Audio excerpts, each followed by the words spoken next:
Hello बच्चों, कैसे हैं आप सब। मेरा नाम है आशीष पांडे। आप पढ़ रहे हैं द टॉपिक मास्टर अपने प्यारे से यूट्यूब चैनल पर, जहां पर मिलते हैं आपको टॉपिक वाइज लेक्चर्स, साथ ही साथ मिलती हैं आपको बोर्ड की प्यारी प्यारी नोट्स। आज हमें जो लेक्चर देखना है वो देखना है चैप्टर नंबर 2 का, अम्ल क्षार एवं लवण का लेक्चर नंबर 4, जिसमें हम कवर करने वाले हैं बेस जो होता है ना, क्षार। क्षार के भौतिक एवं रासायनिक गुणों की बात करने वाले हैं। आज मैं आपको बेसिक प्रॉपर्टी बताऊंगा कि क्षार की बेसिक प्रॉपर्टी क्या रहती हैं, कैसे हम क्षार को पहचानते हैं, क्षार की रासायनिक अभिक्रियाएं क्या हैं और कौन सी ऐसी रासायनिक अभिक्रियाएं हैं जो बोर्ड एग्जाम के लिए महत्वपूर्ण है और बोर्ड एग्जाम में हमेशा पूछी जाती हैं, और कैसे रासायनिक अभिक्रियाओं को लिखते हैं, कैसे हमें पता चलेगा कि इसको किस तरह से सॉल्व करना है। ये सारी चीजें आप आज इस छोटे से लेक्चर में देखने वाले हैं और सीखने वाले हैं। आइए स्टार्ट करते हैं आज की इस प्यारे से लेक्चर को। सबसे पहले हम देखेंगे कि जो क्षार है ना, जो क्षार हैं, इनकी पहचान कैसे होती है। तो मैंने आपको सूचकों के बारे में पढ़ाया है। पहला लेक्चर जो मैंने लिया था वो सूचक थे, कि सूचक से हमें पता चल जाता है कौन अम्ल है और कौन क्षार। लेकिन आज मैं आपको बेसिक गुण कुछ बताने वाला हूं, जैसे स्वाद में क्षार कैसे होते हैं। स्वाद में बेटा क्षार कड़वे होते हैं, इनका स्वाद बड़ा कड़वा होता है। जैसे अमोनिया गैस जो होती है ना, अगर मैं आपको बता दूं, अमोनिया गैस हमेशा बाथरूम्स में देखने के लिए मिलती है। जहां पर सार्वजनिक बाथरूम बना हो, बहुत सारे लोग बाथरूम आगे करते हो, वहां पर अमोनिया गैस निकलती है। और अमोनिया गैस की सुगंध इतनी तीक्ष्ण है कि अगर आप प्योर अमोनिया गैस को एक बार सूंघ लेना, तो आपको कुछ समय तक स्मेल ही नहीं आएगी किसी की, ना कुछ महकेगा ना कुछ स्मेल करेगा। ठीक है, यानी ये स्वाद में कैसे होते हैं, बहुत ही ज्यादा कड़वे होते हैं। और ये लाल लिटमस पेपर को नीला कर देते हैं। यानी मैंने आपको बताया था कि लिटमस पेपर सूचक हैं। दो प्रकार के लिटमस पेपर होते हैं, एक लाल होता है रेड, और एक ब्लू होता है यानी येलो। रेड वाला हम यूज करते हैं बेस के लिए, और हम ब्लू वाला यूज करते हैं एसिड के लिए। बेस में ये लाल वाला ब्लू में चेंज हो जाता है, और एसिड में ये ब्लू वाला लाल में बदल जाता है। ये पूरी बातें मैंने आपको पहले ही सिखा दी हैं, ऐसा नहीं कि मैं पहली बार बता रहा हूं। पहले ही मैंने वेल एक्यूरेट तरीके से, अच्छी तरीके से इनको सिखा दिया था लेक्चर नंबर 1 में। देन सेकंड, मतलब नेक्स्ट जो रूल है वो ये है कि अगर मैं क्षार को जल में मिला दूं तो घुलेंगे कि नहीं। तो क्षार जल में घुलते हैं बेटा, ठीक है, ये जल में घुलनशील होते हैं। अरे जो आपका निरमा होता है ना, उसमें क्षार ही होते हैं। निरमे को जब आप पानी में मिलाते हैं तो मिलता है कि नहीं, बताओ। हाँ बिल्कुल मिलता है। तो निरमे को पानी में मिलाएंगे तो बिल्कुल मिलेगा।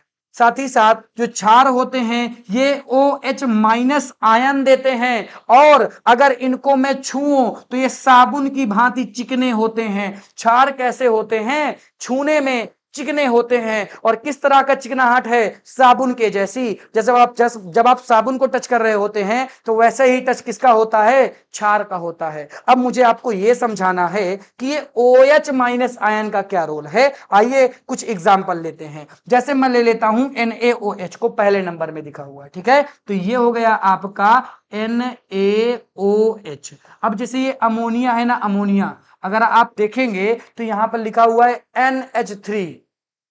तो अब अमोनिया, सर कहां से बताइए, ये अमोनिया में तो OH नहीं आ रहा है। हाँ, तो कुछ ऐसे आयंस भी हैं, या कुछ ऐसे एग्जाम्पल भी हैं जो OH- आयन नहीं देते हैं। ठीक है, तो हमें ऐसे एग्जाम्पल्स की बात नहीं करनी, KOH की बात कर लो। ये एक्सेप्शन में आता है, किसमें आता है, एक्सेप्शन में। अभी आप इतने बड़े नहीं हैं कि एक्सेप्शन को मैं आपको समझाऊं, अपवाद को मैं आपको समझाऊं। जब आप कक्षा 11 में जाएंगे तो आपको बहुत सारे अपवाद देखने के लिए मिलेंगे। अभी के लिए आपको एक ही याद रखना है, अमोनिया। अमोनिया क्षार है, और ऐसा क्षार है जिसमें OH तो निकल ही नहीं रहा। ठीक है, तो चलो अगर मैं बात करता हूं सोडियम हाइड्रेट की, तो अगर इसकी बात हम करते हैं तो यहां पर अगर आप देखेंगे तो ये दो आयन में ब्रेक हो जाएगा, Na+ और OH-। तो यहां पर अगर आप देखेंगे तो OH- देखने के लिए मिला कि नहीं, बताओ। अरे देखने के लिए मिला, बिल्कुल मिल रहा है। इसी तरह KOH को ब्रेक कर दिया जाता है K+ और OH माइनस आयन में।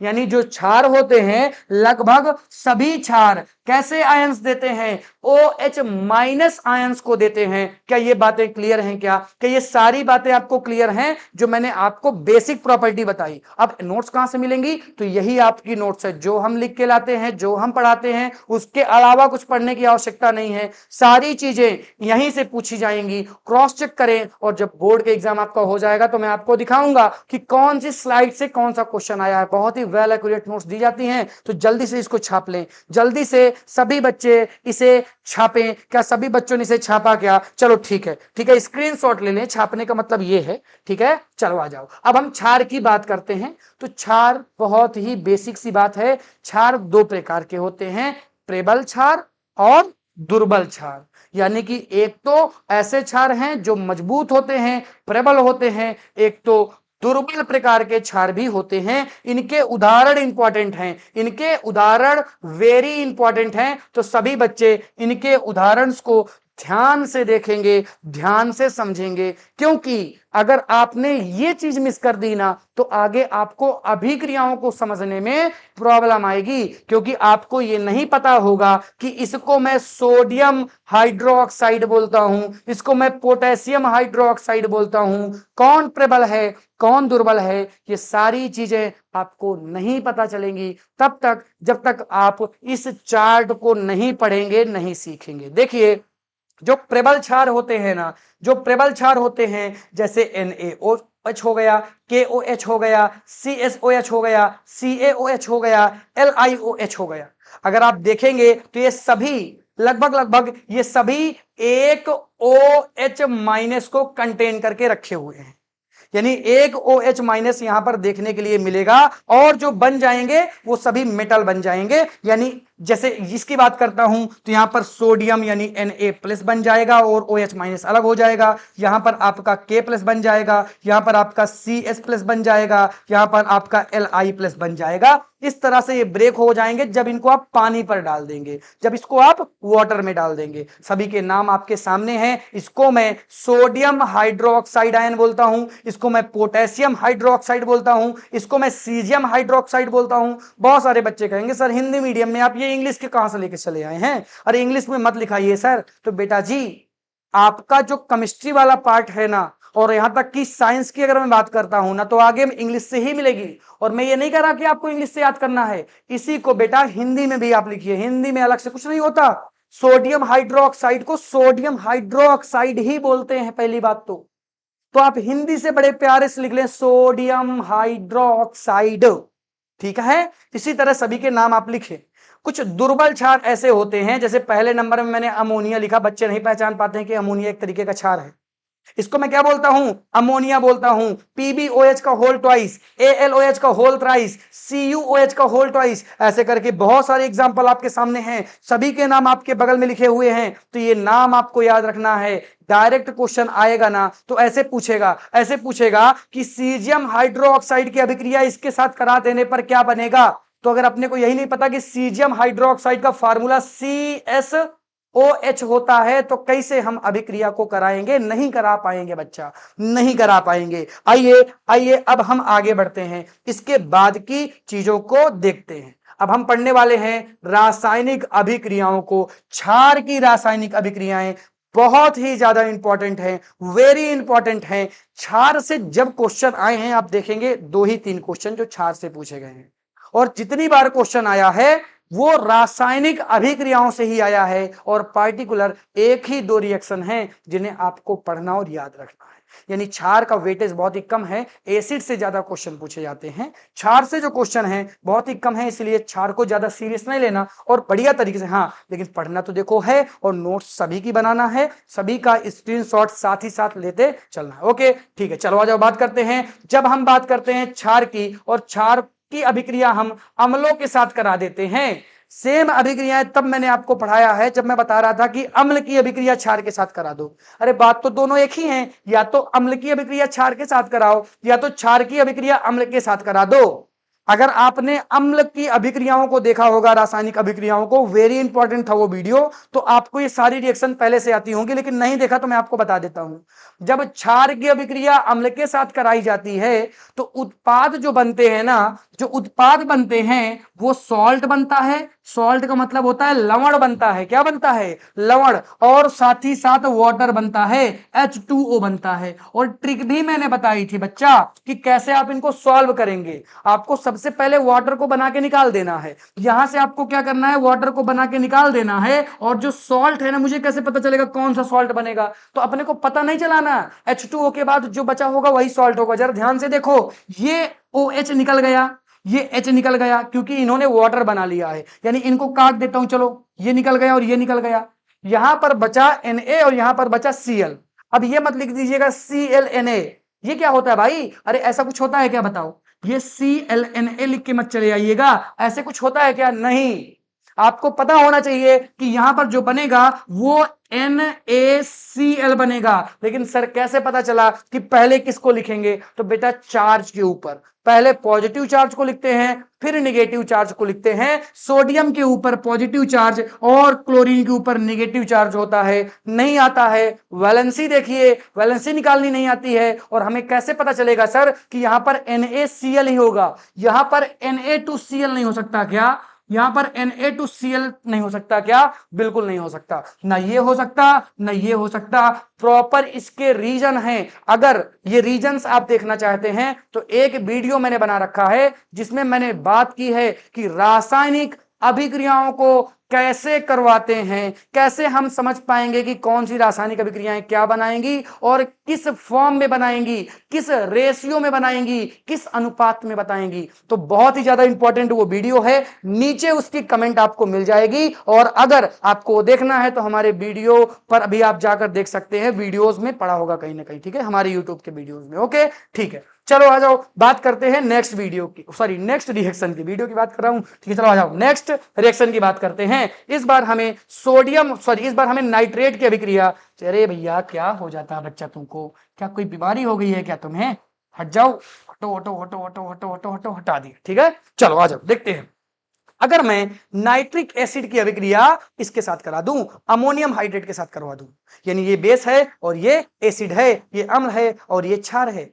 अगर मैं इनकी अभिक्रिया कराता हूं तो आपको क्या करना है? फिर से वाटर को निकाल देना है, H2O को निकाल देना है। H2O को निकालने के लिए OH इससे निकाल दो, H इससे निकाल दो, क्योंकि जो जो क्षार होते हैं ना, ये OH आयन को देते हैं और ये जो होते हैं ये H को देते हैं। दोनों आपस में मिलकर H2O को बना लेते हैं। ये बातें आपको पता होनी चाहिए, ठीक है। तो बचा क्या? यहां पर बचा NH4, यहां पर बचा NO3। तो बताओ NH4NO3 होगा कि NO3NH4 होगा? सभी बच्चे जल्दी से कमेंट करें। अरे सभी बच्चे जल्दी से कमेंट करें। तो बेटा जी, क्योंकि इसके पास पॉजिटिव चार्ज और इसके पास निगेटिव चार्ज होता है, इसलिए यहां पर NH4NO3 हो जाएगा। आपको मैंने रीजन भी बता दिया, सारी चीजें मैंने आपको बता दी, ठीक है। चलो आ जाओ, नेक्स्ट रिएक्शन है। नेक्स्ट रिएक्शन में फिर से आपको वाटर को बाहर कर देना है, H2O को बाहर कर देना है। जरा ध्यान से देखें, यहां से आपका OH चला गया, यहां से आपका एक H चला गया, तो बचा क्या? KSO4। लेकिन यहां पर होगा K2SO4। अब ये तो आपको याद रखना पड़ेगा, क्योंकि जो K है ना, K, अब आपको यही मैं कह रहा हूं, इसीलिए कह रहा हूं वीडियो जरूर देखो वो वाला जिसे मैंने सिखाया है कि अनुपात में कैसे पता चलेगा कि यहां पर K2 हो गया। ये तब पता चलेगा जब मैं वो वाला वीडियो देखूंगा, ठीक है। क्योंकि यहां पर अगर मैं बात करूंगा तो बहुत ही लेंदी वीडियो हो जाएगा। जब मैंने पार्टिकुलर उस वीडियो को बना के रखा है तो आप वहां से देख सकते हैं। ओके ठीक है, चलो आ जाओ, इसकी बैलेंसिंग आप कर लेंगे। बैलेंसिंग आपने चैप्टर नंबर फर्स्ट में देखा है, बैलेंसिंग आप कर लेंगे, ठीक है। सभी बच्चे स्क्रीनशॉट लें, जल्दी से इसके स्क्रीनशॉट ले लें, ठीक ठीक है। वीडियो और आ गया क्लियर? सब कुछ क्लियर है, सब कुछ क्लियर है, आवाज वगैरह सब कुछ आ रही है। आ जाओ आगे बढ़ते हैं, आ जाओ, ठीक है। आगे बढ़ेंगे और नेक्स्ट केमिकल प्रॉपर्टी की हम बात करेंगे, जिसमें हम बात करने वाले हैं कि जब हम क्षार की अभिक्रिया धातुओं के साथ करा देते हैं, धातु का मतलब होता है मेटल के साथ करा देते हैं, तो आइए इसको भी सीख लेते हैं। यहां पर हम क्षार ले रहे हैं और यहां पर हम धातु ले रहे हैं, और जब हम इनकी अभिक्रियाएं कराएंगे तब किस तरह से अभिक्रियाएं होंगी, हमें कैसे याद रखना है? हमें याद रखना है तो कुछ बातें पता होना चाहिए। कुछ बातों में से बातें ये हैं कि यहां पर H2 गैस निकलती है, यहां पर H2 गैस निकलती है। अब ये जो दुनिया देश तीन तीन तमाशा होता है, जैसे कि बच्चे लिखते हैं सर ये लिखवाइए कि क्षार की अभिक्रिया धातु की अभिक्रियाओं के साथ कराने के बाद ये और ये बन जाता है, ये कभी नहीं आता है।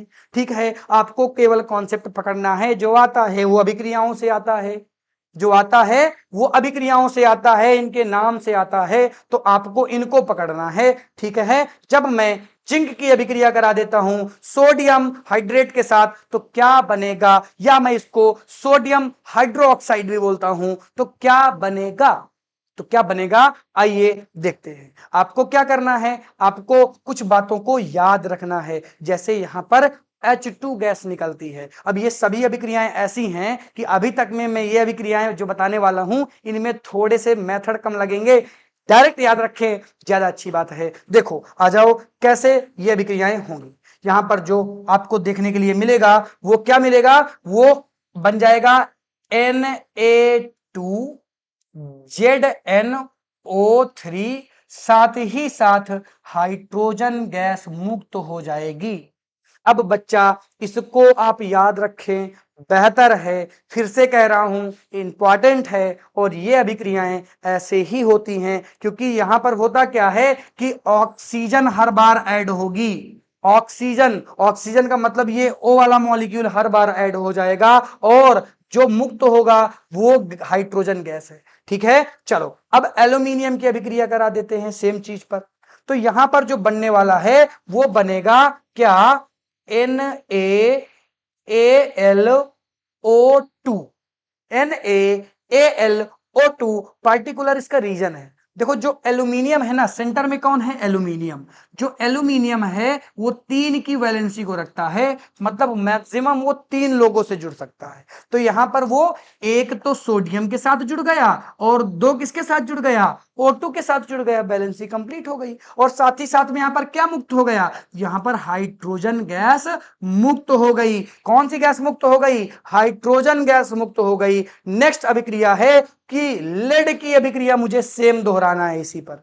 लेड की अभिक्रिया सोडियम हाइड्रोक्साइड प्लस वाटर के साथ कराने पर क्या मिलेगा, तो यहां पर जो मिलेगा वो है Na2PbO, Na2PbO3 प्लस H2 यहां पर मुक्त हो जाएगी। ये रिएक्शन थोड़ी सी टफ पड़ती हैं, याद रखने में बच्चों को थोड़ा सा प्रॉब्लम होती है, लेकिन बेटा संघर्ष करना पड़ेगा, थोड़ा सा इनको रटना पड़ेगा, यही तरीका है। और अगर आपने मेरा वो वीडियो देखा होगा जिसमें मैंने बता रखा है कि किस तरह से हमें पता चलता है कि क्या बनता है, तो आप बहुत सारी चीजें यहां पर सीख गए होंगे। ओके ठीक है, नेक्स्ट अभिक्रिया की बात करते हैं। इसको अगर आपने सभी ने लिख लिया होगा, स्क्रीनशॉट ले लिया होगा। नेक्स्ट अभिक्रिया, इस सारी अभिक्रियाएं तो बहुत ही सिंपल सिंपल हैं, जो थोड़ा सा टफ थी वो मैंने आपको बता दी। इसके बाद सारी अभिक्रियाएं बहुत ही सिंपल सी अभिक्रियाएं है, बहुत ज्यादा टेंशन इसमें नहीं लेना है। आइए इनको देखते हैं। ठीक है, यहां पर क्या हो रहा है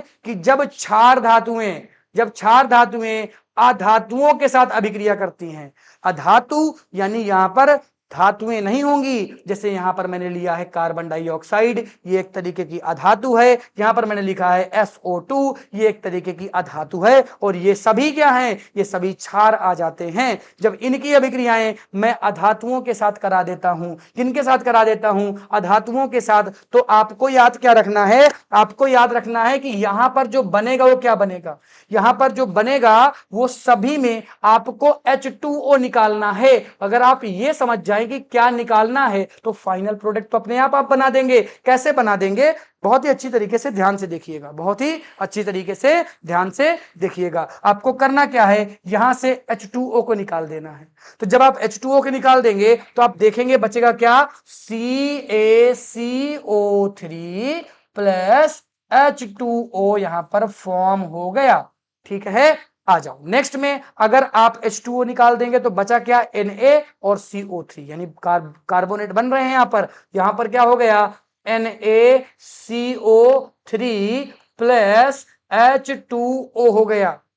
जब मैंने अभिक्रिया यहां पे कराई, क्योंकि यहां पर अब कार्बोनेट की जगह सल्फेट है, तो बेटा क्या यहां पर बनेगा, यहां पर बन जाएगा आपका Na, बताओ Na2 और क्या बनेगा Na2SO3 प्लस H2O यहां पर मुक्त हो जाएगी। इसी तरह से ये भी अभिक्रिया होगी, यहां पर CO3 है तो फिर से कार्बोनेट बनेगा, यानी Na, यहां पर क्या बन जाएगा बेटा Na2CO3 फिर से H2O गैस मुक्त हो गई, सॉरी H2O गैस, यहां पर तो H2O गैस कह रहा हूं, H2O यहां पर मुक्त नहीं होगा, क्यों नहीं मुक्त होगा, और बेटा जी यहां पर भी क्या गलत किया क्या मैंने, अच्छा यहां तो ठीक है OH है, यहां पर OH है तो H2O मुक्त होगा, लेकिन यहां पर इन दोनों कंडीशन में हमारे पास OH है ही नहीं है, OH अपने पास है ही नहीं, तो बताओ वाटर कहां से बनेगा,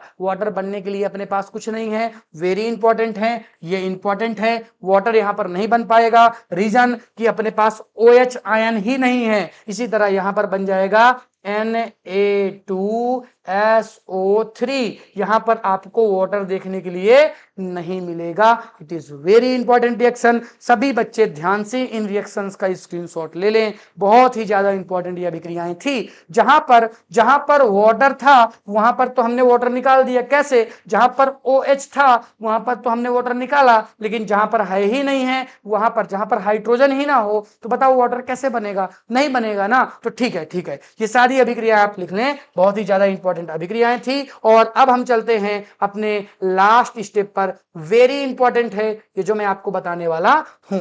मैं आज आपको यह सिखाऊंगा इसमें कि जो क्षार होते हैं ना, क्या वो वैद्युत धारा का संचालन करते हैं या वो नहीं करते।